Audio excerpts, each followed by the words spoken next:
So engaging people all across our society is the other important thing. As I mentioned, in each place where adults are working with children, they have to work on this.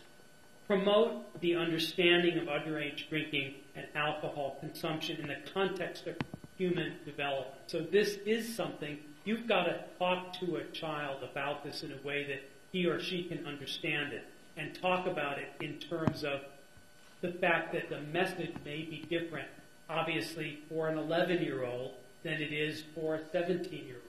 And we have to make sure that we're talking appropriately. We've got to do more research on this area, and this is another point of this call to action, one of the other goals in the call to action, and that the federal government, through the National Institutes of Health, is funding some of this important work.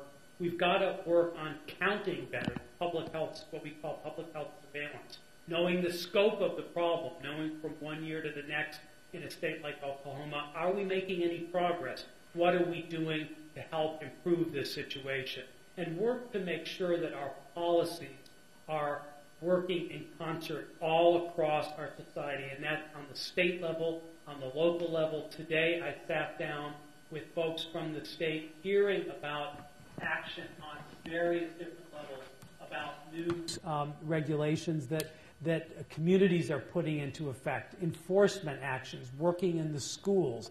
This is the sort of thing that we have to continue to invest our hard-fought energies and efforts on, to make sure that all the different aspects of society are working together on that. And that's why you all in the audience are best positioned in all your different walks of life. You can bring about change in the areas that it matters most. And coalitions are very, very important. So groups working together as well are absolutely critical. I know that the governor and the first lady, who unfortunately couldn't be here tonight, are very, very supportive of that. And that sort of leadership on the state level, on the local level, is very, very important, that people are joining together. Valuable work is underway.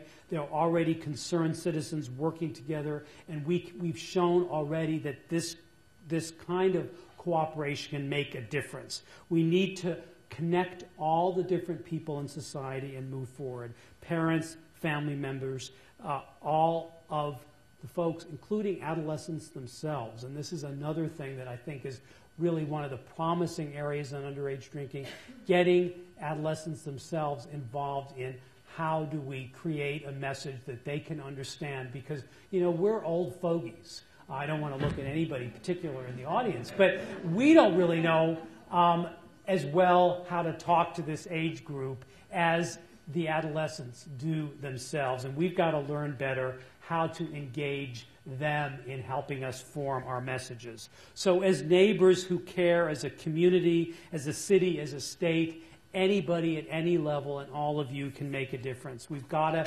get our national act together on this issue. That's part of this national tour that we're trying to do in each state. Our goal as parents, as citizens who care, should be to provide young people with the tools to make these positive changes in their lives, to make healthy choices, to slowly reduce the peer pressure that leads to much of the drinking today. So I really want to thank you. I know that as Oklahomans, as people working together to improve your state, you can make a difference in underage drinking. I'm thrilled to be here today to help you think about this, and I really challenge you and look forward to hearing in the future about the work that you're all doing together to move forward in this state on preventing underage drinking. Thank you very, very much for allowing me to be here.